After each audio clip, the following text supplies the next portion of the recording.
Okay, we'll formally get started here. Gentlemen, thank you for joining us. Columbian's happy to welcome Ed Barnes, Bob Schaefer, and Al Bauer. We're here to talk about the I-5 bridge, and you guys have some thoughtful ideas on that, so I don't know who wants to start. Where do we stand on this? Do you want to start, Ed, or do you want me to start? Go ahead.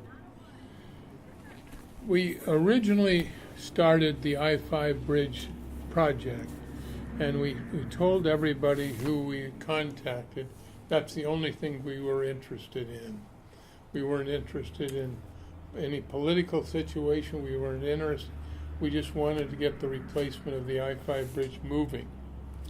And so we thought that originally that we would contact the city of Vancouver and present a resolution, draft up a resolution that complimented all the people and thanked them for the work that they did on the CRC.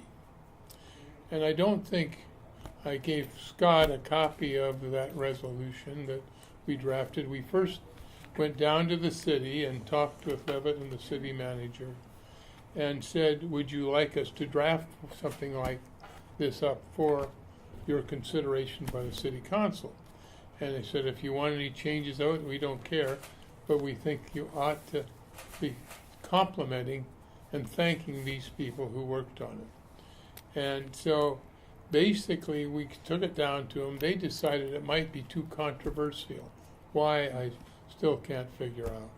So then we decided that we would go and to try to get this thing moving again to the county. And we went, and Medora was, of course, involved at that time, so that was a waste of time, but at least we made the effort. Then Ed said, well, we can pass that in the roundtable group that meets on every other, isn't it, Friday, Ed? Yep. And so we presented it to them and circulated it, and they thought it was a good idea. And I think that our public, and I want to say that I'm disappointed that the paper hasn't done more to reflect on the work like the Ed Lynch's, the Dingerings, and all the people who really worked so hard on the CRC and the efforts that they made. Because I don't think people really understand the process and the length of time and the permits that were needed. So then we decided, well, then we're going to go, so we don't want to have a conflict with the legislature. We would set up a small initial committee, and that committee was going to be basically what we had. We had 2 members from the Senate, 2 members from the House, and then we would have the city council, the mayor of the city, the chairman of the county commissioners, the CREDC, the chamber, the high-tech council, the labor roundtable, and Identity Clark County were all invited to our initial meetings. And the ports. And the ports, And the yeah. ports, yeah. And so then what we ended up doing, we had a meeting with the legislators. And I think we didn't get caught, and I think the trap that I think the paper got caught into is to where do you go? Do you let the legislators see if they can figure out a plan, or do you go ahead and move ahead with trying to encourage the plan get started? And so we had a meeting with Rivers, and we had with Annette, and with Harris and Wiley, and those were going to be our choices to be on that initial committee. And they said, no, we need to get our act together so that we can kind of go in the same direction. And we said, well, all right, but we're going to go ahead and move on. And you can get your act together. We want you to be involved on this thing. When Identity Clark County was also involved, we invited them to be a participant. So then basically they said, well, we have this confidentiality that we're not telling anybody what we're talking about. And so that we respected that. So we tried to set up an agenda for our first meeting that we expanded it and to have that as part of the agenda. And we asked Senator Rivers at that time to set up what date she thought would be the best date for her, because she seemed to have more conflicts in her meeting schedules than any of the others that were at the meeting. And so she gave us a date that she said that this would work for us. And so then we went ahead and started having monthly meetings to try and establish a method of doing this. And we asked Chris Strickler to come to our first meetings, and he attended quite most of our meeting to try to give us an update of what are the permits that are needed. And Scott, I gave you a copy, I think, of the permits that are needed, and there is an awful lot of permits that are needed. So then the question comes in, we did not want to, and we talked about this. In 1960, when we were having the World's Fair, Magnuson got appropriated enough money for light rail for the city of Seattle. And we didn't know whether they wanted to run it out to the airport, they didn't know whether they wanted to run it to the university, they didn't know where they wanted to put it, so they could never agree. It reminds me of when they built the convention center on top of the freeway, which was something that could never understand either. But so they built the light rail, and now they've got $14 billion in taxes. Instead of having the federal government pay for it and having the use of it to help Seattle grow and develop, they're now paying for it themselves. And Atlanta got that money, and they now have a mass transit system. So we went through what's the best way to do this, and so we were waiting for the legislators to come into an agreement. So they said, well, we think we'll be done we'll get it together by August, then we'll get it together by September, and this was in 2016 before the legislature. We felt you had to have a bill that was going through, and you needed to have a way of expediting the project. And when Al was in the legislature and stuff, we drafted a bill that was called the Projects of Statewide Significance. And we used that bill to accelerate the project on 192nd. And so, and the president, Speaker Pro Tem, wrote a letter describing this, which we furnished to the Department of Commerce, and we sent to the governors back saying, well, here's what they did, and I think I gave you a copy of that also. So basically, we felt that nobody was really pushing this project and getting it moving. And we felt that somebody had to do something, or we're going to tie up all of downtown Vancouver. And then the casino was approved, and basically they were part of our group then. We asked them to participate. We had the mayors of all the cities attending our meetings. And so that what we were trying to do was we did not want to be controversial, but we wanted to make sure that we had a project so that would move ahead if the Trump administration then is able to get an infrastructure bill approved. It is my opinion that there will be an infrastructure bill in the next 2 years. And if we do not have a project ready, we will bypass that, just like Seattle followed up on theirs.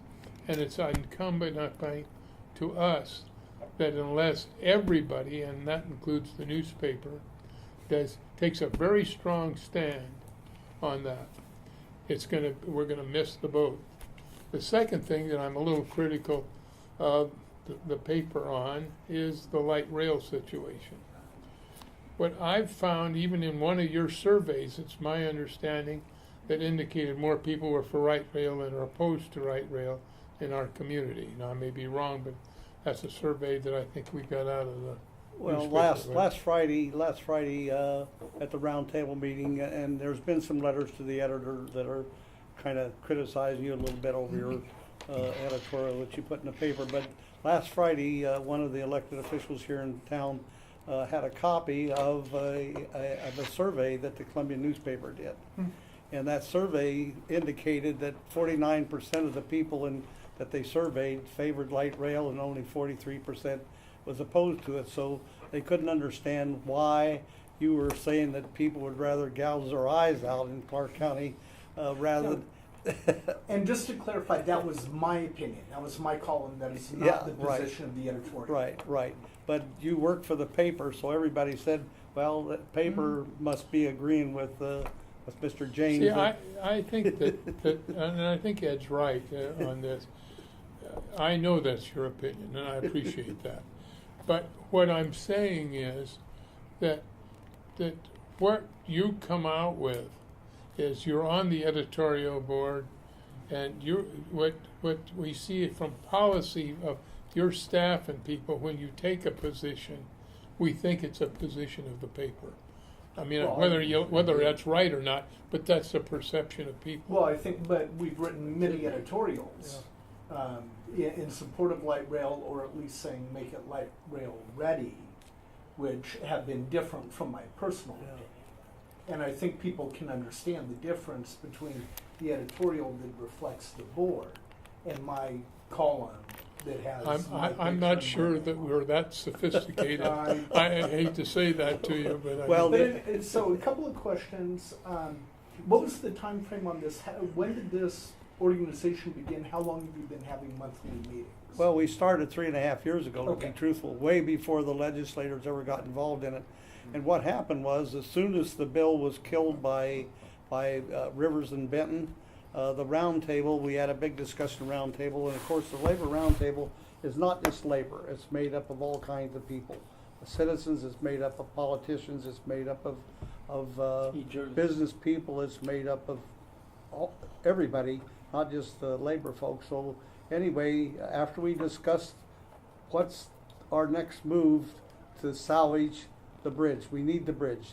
Workers need the bridge. Economic development needs the bridge. We can't continue to have that bridge plugging up this community. So John Downing of the Carpenters jumped up and made a motion that I put a resolution together, and of course Bob Schaefer was sitting there at the time, and that we put a resolution together coming out to go after supporting a bridge of, and Bob and I had discussed the statewide significance because I was involved as a transportation commissioner with the 192nd for 12 years, all these transportation projects throughout the whole state of Washington. So anyway, the statewide significance thing, and so anyway, Downing made the motion, the retired iron worker that's sitting there seconded the motion. And so we started forth with the resolution that had to do with the statewide significance, which ended up going to, and the other thing that they made a motion was to put a thank you letter together that we took to the city. We went down, met with Mayor Levitt, we met with Holmes, the city manager, and we went over this letter with them and showed them just exactly, and there's hundreds and hundreds of hours and hundreds of people's signatures signed on this thing, that people, when people say that nobody was involved in this, no, it was just an exclusive group. I co-chaired the I-5 partnership study with Henry Hewitt. And when that study was over, there was a 28-member board, 14 from Oregon, 14 from Washington. When we got through, we had one person vote against it. It was a bicycle person. He was not happy over the proposal that had to go into Swan Island. But we voted on that proposal. The women in construction down at the Key Restaurant, when we had John Kitzhopper and Gary Locke come down, they presented them with a plaque showing them that this was the most significant study of its kind in the whole United States at that time. They give them a plaque right down there at the Key Restaurant. One of the gals that works for you worked for the Chamber at the time, or for the Daily Journal.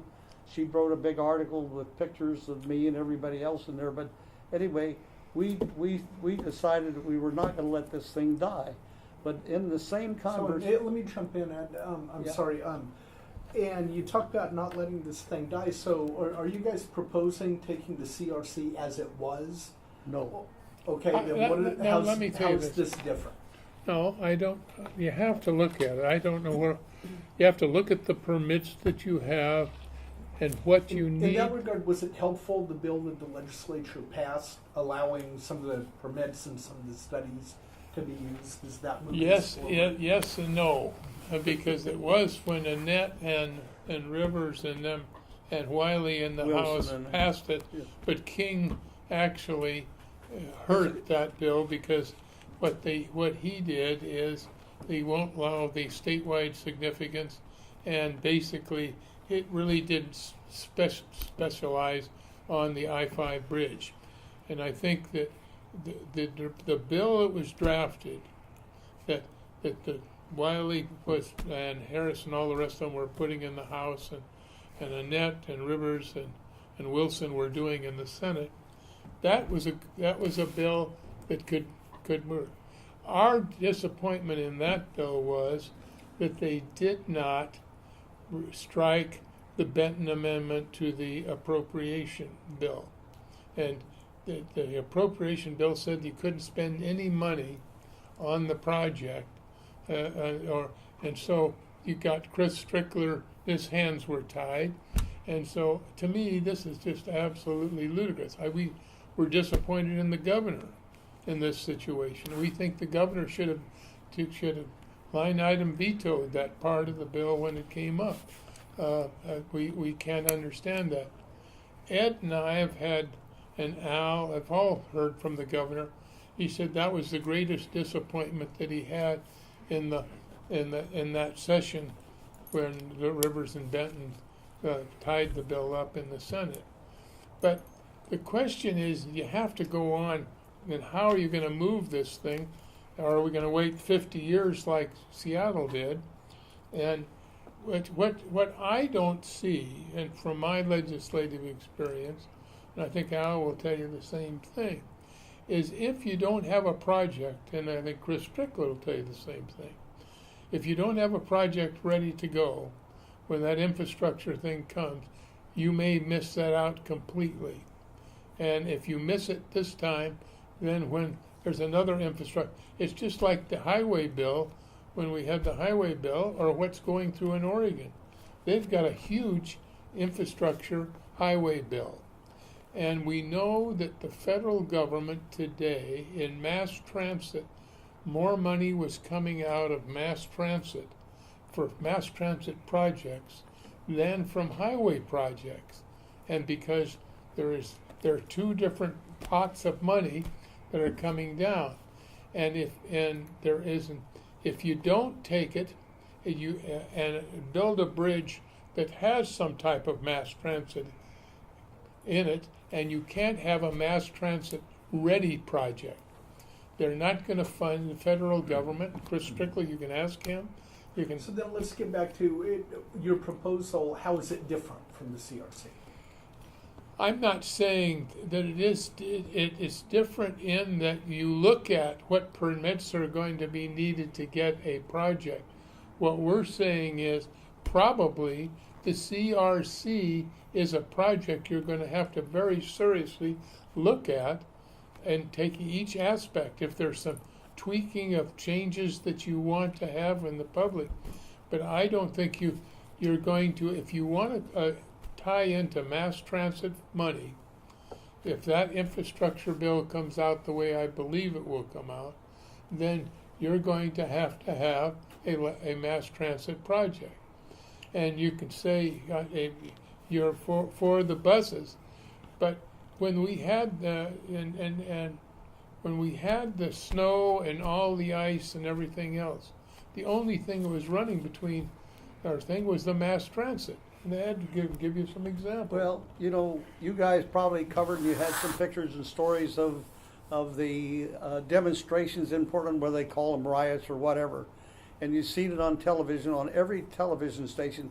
The only thing that was moving was the light rail, and also the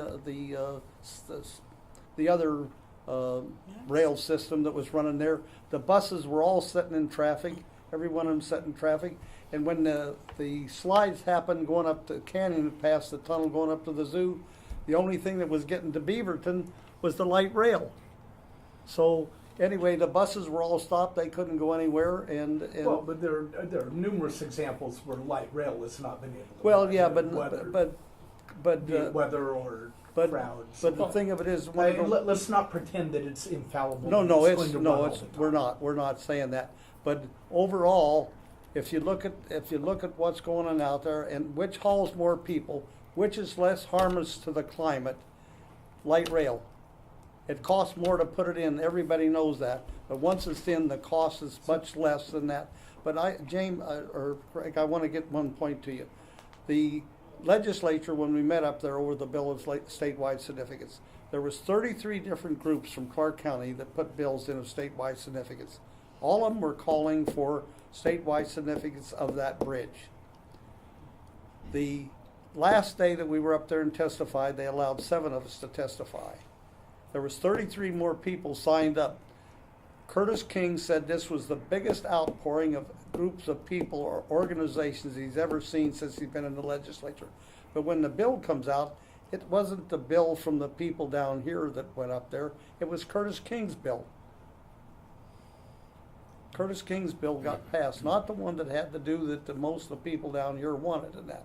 But we decided as a group. How was it different? How was it different than the? Well, He took out the They statewide significance yeah, situation. they took that Okay. out of the Yeah. bill. But part of the problem is that we as the Labor Roundtable have done everything that we could do in 5 different occasions, even public, where the governor was here. He told me flat out, and the other people sitting here at the table, you guys have to prove to me that you have consensus. You have to prove to me that you have Republicans and Democrats on board before I'm going to waste any more of my time trying to get do anything on the bridge. We went out and worked our fanny off way before the legislators ever got involved in it. We started talking to them. We started talking to the city mayors. We started talking to Forts, the county, all these different groups that Bob mentioned, and we were having meetings with them in order to make sure that we had a consensus so that we could say to the governor, hey, here it is. So we pushed, even though we made a commitment to them that we would not go to you folks. You'd never seen one of us down here saying to the Columbia newspaper, this is what we're doing, the bridge of statewide significance or the bridge replacement group. We didn't come to you guys and blab our mouth because we told those legislators that we would agree with you. We'll stay quiet and let you guys do your thing so we get something passed through the legislature. And Scott and I and Lou and I had a heck of a conversation on different times that had to do with the legislators, both Benton and Rivers, and I told them just exactly how I felt. But I had to hold my breath and shake my hand to Ann Rivers to tell her, hey, Ann, let's forget everything that happened in the past. This is the best for the community. We have to have this bridge done. And you can't every day have that bridge racing up 3 or 4 or 5 times a day. A report that I seen was in the month of April last year, it went up 18 times. This time it went up 44 times in the month of April. Right. It's going up. The traffic last Tuesday when it was down here going to the county commission meeting, the traffic was back clear into the port, clear back down to their offices down there. And so economically, it's killing all the downtown business people in that. Right. But let's face it, you need to come up with something new. I think one problem that we're running into, or that we're in danger of running into, is if any group goes to the legislature with the same plan, it's going to be the same result. No, I'm going to differ with you because I'll tell you what, 12 years I served on the commission. I'm the one that made the motion to build the Tacoma Narrow Bridge. I'm the one that made the motion to build the Slough Bridge up here. All these projects, 502 going to Battleground. This is when we had a bipartisan transportation commission and not have the House and the Senate fighting against each other, and the commission controlled the money. They controlled the Department of Transportation. We put the projects in. Senator Horn and I sat down and wrote a Republican, strong conservative Republican. I wrote the 9.5 cent package that was passed by the legislature that they try to overturn. Iman's them tried to overturn, and the voters supported that 9.5 cent. We put a 5 cent gasoline package in. For 16 years, every project in the state of Washington was run by that 14.5 cents that the commission put together without any politics in it. Now they got the House and the Senate can't agree on even an education funding bill. Right. So doesn't that So reflect the problem? So what the problem is, Greg, is you have to go back and look at every one of those permits that were passed. It took 12 years for us to go through this process on CRC. Hundreds and hundreds of man hours, and we can show you everybody that attended those meetings. Everybody went to them, and they said there was nobody. We had the I-5 partnership study, which we co-chaired, was 28 people. You had a 39-member sponsor council. Then you had the task force, 39-member task force. Then you had the 16-member sponsor council. I attended every meeting over the last 15 years that was ever held on that after I was appointed to transportation. But how does that help you get it through the But what it helps us do is you can't throw everything out. It'll be another 12 or 14 years if you do a complete new study of the Columbia River Bridge. So this way, you're going to short circuit that whole thing within 2 years if you do it right, and this report goes up to the legislature that shows what's remaining there, what's good, what's bad, what's ugly, and that whatever tweaking you have to do, then in 2 years you could actually have buying property and start the construction over here, not 12 or 14 or 15 years again. No, I understand that, but again, the question goes back to, isn't the result going to be the same if we come forth with the same proposal? There's Senator Bauer. He'd like to. Go ahead. Why would it be different this time? Well, just some observations. When the two local elected legislators from this area were influential in killing a bill that the whole community had as much consensus as they could, and a ton of people, influential people in this community, worked on that, and the two people And killed the bill. who were those? Rivers and Ben. And not to be too partisan, sometimes it's hard. Just a minute. Let me tell him one more thing, and then I'll interrupt him for a second. You have to realize, from the information we had at least 5 Republican votes in the Senate, so that we knew that if that bill got on the floor of the Senate, it would have passed. The CRC would have been approved. So we do know that. So go ahead. Well, Excuse me. that's all hindsight, but where were we at the time that crucial vote was taken? Where was this community? Where was the paper on the importance of getting that bill through the Senate after it had passed the House, passed muster with Oregon, passed muster with the feds, the whole works? All those principles, all those values that were in that can't just be thrown out because of the CRC or somebody says. I've heard current legislators say, if it's got anything to do with the old CRC, I ain't gonna do it. Mm-hmm. Now, if that isn't a testimony of ignorance, I've never heard it before. Well, whether But- it is or not, Yeah. that's what you're dealing That- with. I So how do you agree. get around that? Yeah, okay. It does with your Well, education. And then the governor, who I think is, to me, a good governor, did not veto out that little section there so that the department could keep on working on this thing as if the bridge is going to go, the issue is going to go away.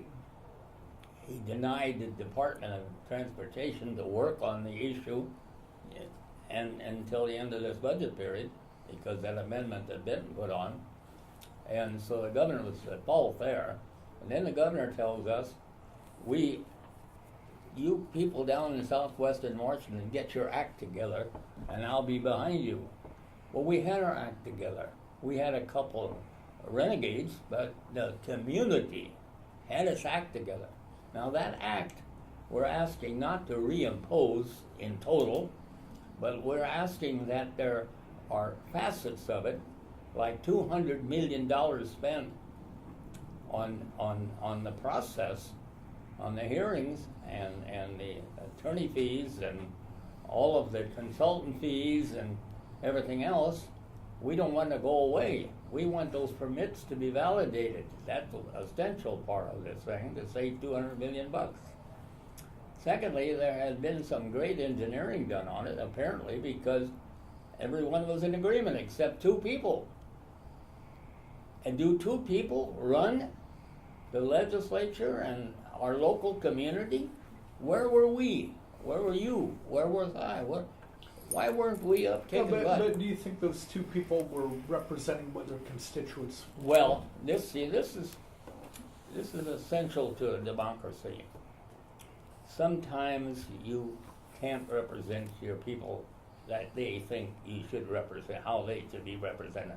There's sometimes I think a lot of people would there's disagree. a lot of people understand the appropriate process is for a legislator who gets elected to make the appropriate decisions for his community, even though there's a large crowd shouting against it. The good legislator is a statesman who steps up and takes the heat because, and this is hard to say, he knows more about the facts and the intricacies of this issue than those who are criticizing it. Now, if it's any people, and this is what's wrong with the Congress and what's wrong with government today, partially wrong with it, is that legislators look at the next election. And that's what Benton was doing, and that was Rivers was doing. They were looking at the next election. My people up there in Yakult, all those hillbillies up there, cowboys, and I'm a cowboy, but they're not all bad cowboys,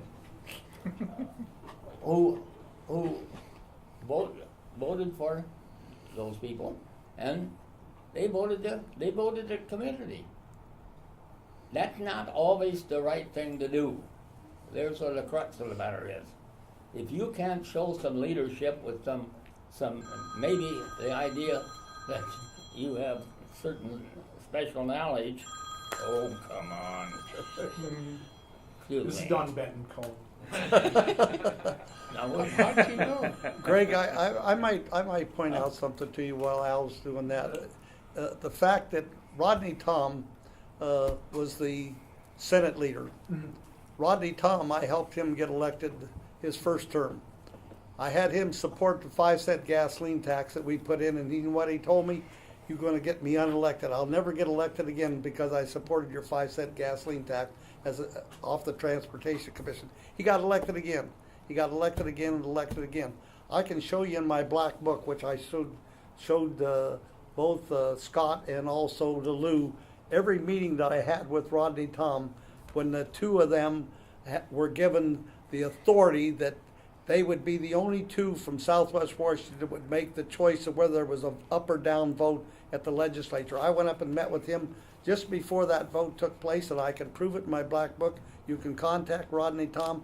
And I said, Rodney, you promised me that you would do what was right. He said, I can't. We made a commitment to Benton and Rivers that they would be the sole two that makes the choice whether that comes out on the floor. Bob was right. There was 5 to 7 state senators, Republicans, that agreed that they would support this bill up there.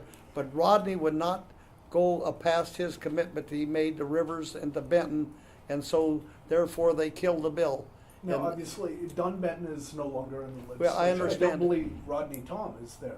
No, anymore. Rodney Tom is gone. He didn't run this time. Yeah. So do you think that the makeup of the legislature has changed enough where now they would be open if the exact same bill comes through? They just proved that when they voted for the bill of statewide significance up there. Well, 45 that's, to that's a far 45, cry from 45 committing 45 to 4. $450 million. 45 to 4. Yeah, but that's much different from actually approving the bridge.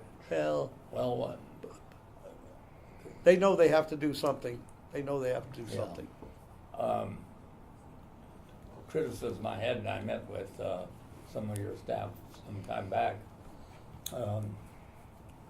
and of the Columbian, is that it's very important the type of people you endorse. Now, I'll maintain that if when you asked the questions about certain important legislative issues, and you asked about education funding, if you'd asked a candidate, would you support a tax? It is absolutely necessary to get rid of special school levies or fully fund education as mandated in the Constitution, Article 9, Section 1. You never asked that question. Or whether you asked the question or not, these people you endorse who absolutely were opposed to any tax. In fact, most legislators at campaign time are opposed to a tax. Most of them, a lot of them stick with that too, and that's been our problem. That's one of the issues about the Columbians' importance. I've enjoyed a 45-year great relationship with the Columbian, and Scott will know. I think he's the only one who was around or alive at that time, back at the beginning. But and you've done. I've agreed with you so many more times than I've ever disagreed with you. I agreed with you on your editorial today too. So I really have a fond respect for the Columbian. However, did you have anybody from the editorial board or reporters or news come to any of the meetings that these guys put together? When the governor says you get your act together, these guys went out and got their act together. They were the only group that they put together and took to Olympia. They were the only community activist supporters of an issue, a specific direction to go, which meant project of statewide significance. Because if you don't prioritize this as a project, you give up all the use of all the intelligence that went into the previous study. Anybody who criticizes the use of the best of what was there in the old plan, which had consensus of everybody, Both in Oregon and Washington. except for two people. What's So wrong? What's so wrong with using history as an avenue to support your position? So where do we go from here? Where do we go from here? And what are the prospects? Okay. And at this point, has Washington burned the bridge, so to speak, with Oregon? No. What will it take to get Oregon on? No, you never burn any bridges. I mean, you burn a That's bridge. not how Oregon does. Well, yeah, somebody burns bridges, but this committee that's put together, these legislators, which is the best we could get, and what is. So we can't go back and reconstitute that. But what we need to do is have a community united like we were before on the CRC, a community with legislators taking a response from the public, the general public, and the Columbian being the leader in that. You are the biggest avenue of influence over the people in southwestern Washington. And that said, we don't have any influence in Oregon. What will it take to get Oregon No. involved? I think No. you do. I don't think you give yourself enough credit. I think you do have an influence in Oregon. I think you have a lot of commuters here that work in Oregon, that read your paper and talk to other people. I don't think you recognize you do have it. Okay, but that aside, what are the odds of getting Oregon on? Okay, Greg? I think they're pretty good. If the question that comes in is, I don't think it is helpful to say, we're still opposed very strongly to light rail when we don't think that the public is where you are. We think that basically Okay, can need. I ask something? Yeah, please. That was your opinion. But But the the Columbian, paper. I but the hear that. editorial, editorially, we have supported the bridge along with the light rail. Yeah, right. The people right. did. And since it died, we have supported making it light rail ready, thinking that's a reasonable compromise. But We'll we've get told people you, on and that. I think you've been told, that you can't have a light rail ready project. the feds aren't gonna. Won't fund You it. know, and I'm still hearing from Republican legislators that that's still the case. No, that's not true, because all you have to do is call Chris Strickler and ask him, who's as well versed on this as it can be. And we've gone through, we've had him testify at our meetings, and talk to us and explain to us why, and it makes a lot of sense. I wouldn't fund a light rail ready project because there's too many projects in the state around the country that want to put it in and use it. And as they say, well, why would we do that? If you're not ready to use it, we'll wait till you're ready. Okay. Sometimes, just to make it very clear to you, Let me give you a little argument as to why. The money for the $950 million, the transit money that was approved for the I-5 bridge, CRC or whatever you want to call it, $200 million of that money would have went for steel to reinforce the bridge.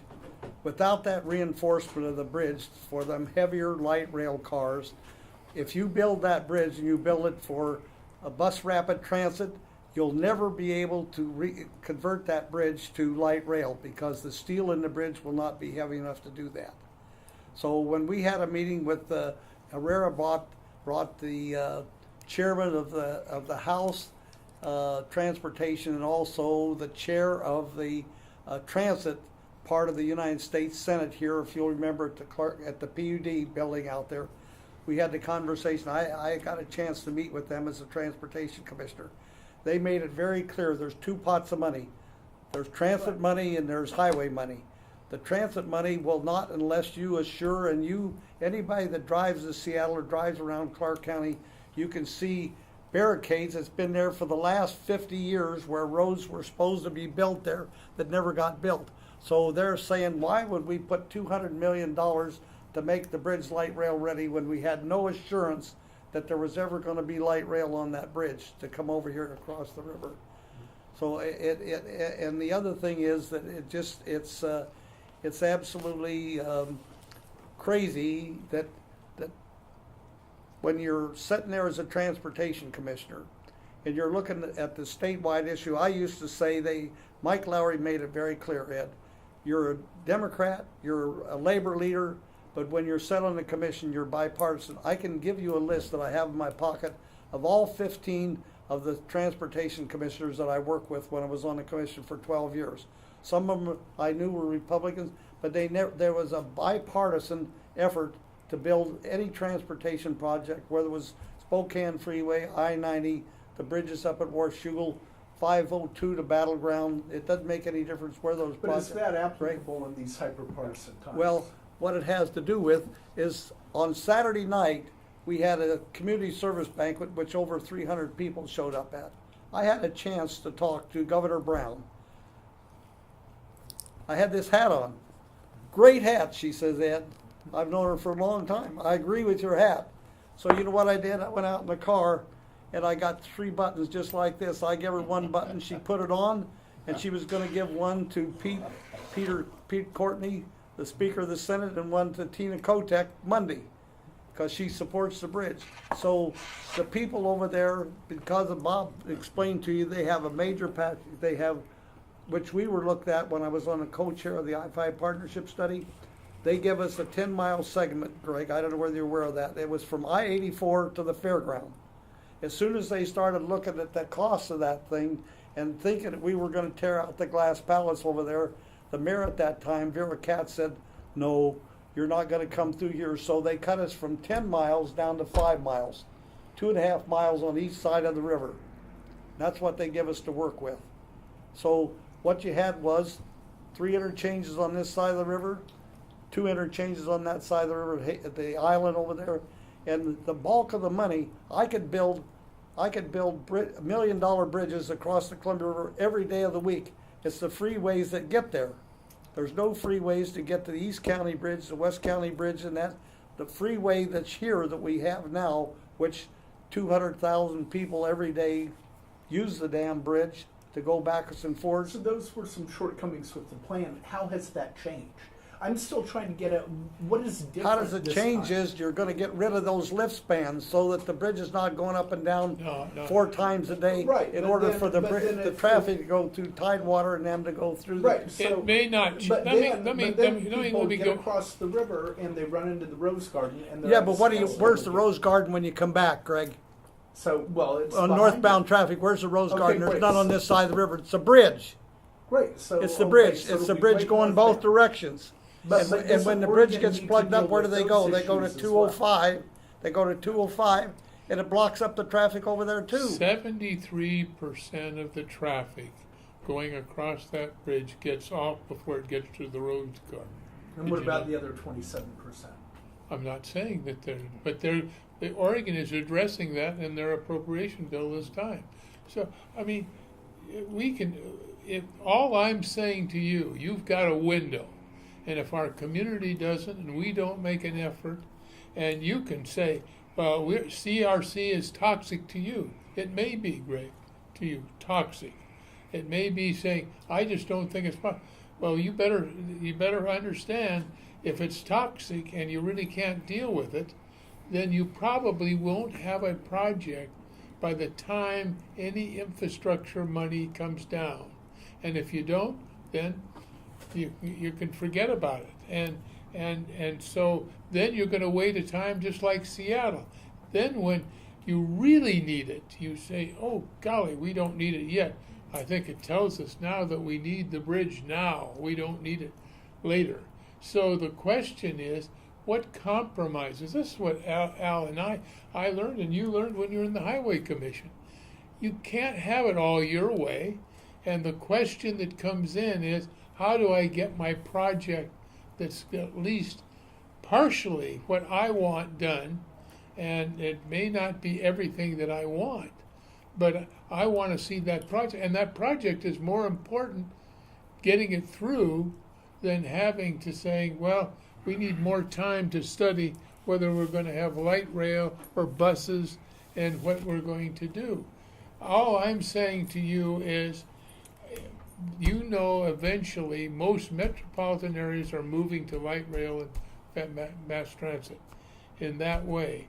And basically, that's what Oregon wants. Sure, you can say, well, what will Oregon do? If you say, well, basically, we've analyzed this thing, we may not completely agree with you, but we want that bridge built. And how do we get that bridge built in a timely manner? Now, and you say a lot of metropolitan areas have been moving to light rail. Do you think that will continue under the Trump administration, and will the allocation of funds Not remain really. the same, or do you think it's Not going to really, change? but I think that there will be an opportunity. This budget thing that they're doing is just unbelievable, but I believe, but there is an opportunity here. And there's an opportunity that we better have a project ready if any opportunity opens up. And I'm not saying that I believe completely that this is going to happen because of all the other things that are taking place. But I do believe that I want to be ready. I worked on 205, I worked on I-5 bridge, and all these bridge projects because I even worked on the Astoria when Julia Butler Hanson was there.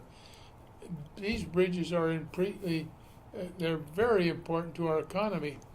When Richfield comes in, the mayor of Richfield testified in our group, we've lost at least 2 industries now because of not having the bridge.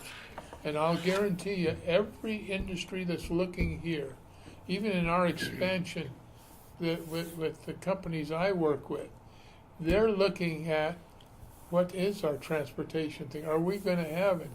Well, should we make our investment now, or should we wait to see what they're going to be doing? And I think the High Tech Council says the same thing. One of the things I think that would help the situation out, and I hate to say it in here, because I like the C-Tran. I think C-Tran has done a good job for where they're at. But if you go to any major metropolitan area, Washington, D.C., Maryland, and Virginia, one transit system. You go to New Jersey, New York, one transit system. You go to where they have, right now, I think that it's a bad situation where C-Tran, they're muddying the water. I think we'd be better off if TriMet, or whatever you want to call it, was on this side of the river, take this side of the river, where you'd have one organization looking to get the federal grants, the federal money, the planning, and they have done a marvelous job, probably better job than any other major community in the United States to get both the bus rapid transit, the light rail, and also the streetcars. You can't find any other place that they've been able to come up with the money that they have for the program. So I think that's an intriguing idea, but at the same time, doesn't TriMet have a horrible deficit? Well, And it's, they're and it's just being like pulled under by the its state of labor Washington contracts. State of Washington Department of Transportation has a terrible deficit. Mhm. They just passed a $14 billion budget up there. How do you get that? Bonds that go out 30 to 40 years. The money that I just talked about, the 9.5 cent package and the 5 cent package, the bonds are at least another 10 years before those bonds are paid off. Where there's school construction, where there's roads construction, where there's port construction, the Port of Vancouver, they all borrow money that goes out a long ways. So TriMet has borrowed money in order to build those facilities, but over the long run, that money will come back, it'll be paid for, it'll be the public rider, it'll be the public system that has to do that. So I think, to me personally, I think that instead of C-Tran and them trying to do their own little thing over here on Clark County side, they ought to go to the board over there, and they should come to grips with the fact that, hey, we need one light rail system, one transit system to control in this area. It's a 4-county area. It's no longer 3-county. We are part of the metropolitan area. I think that is an intriguing idea, but how do you think people over here would react to that? Would it be accepted It's over the here? same way that the 49% voted in favor of light rail and 43% was against it in the poll that you guys did. I don't think it'd be the same. I think that's a different Well, question. Well, got- let me say to you that I think it is a different question. I think that it is, but it's an educational someplace, situation. It's saying what has proven to be satisfactory. How do we convey the information out so that people are informed of what's the art of the possible? I really believe this is what we're working at. What is the art of the possible of getting that bridge built within a reasonable period of time, and how do you go about it? That's basically what we've tried to do in our group. And we haven't focused on any of the legislators. We've tried to support the things that are working towards doing that bridge. We think that every major organization and newspaper or anything else should be focusing on this because it's so important to industrial, our economy, our downtown. And if we don't get a project, and we can go off on this and we can go off on that, but that's not going to solve our problem. Bauer, I think the biggest problem in this whole topic is how in the world do you generate enough momentum? I mean, imagine the momentum that was present when Ann Rivers and Don Benton voted no on this. There was barely enough to get it across the finish line, and because of those two, as you point out, they were able to stop it. But everybody considers this. I mean, a lot of people consider this thing to be basically dead. The bridge? Yeah. Yeah.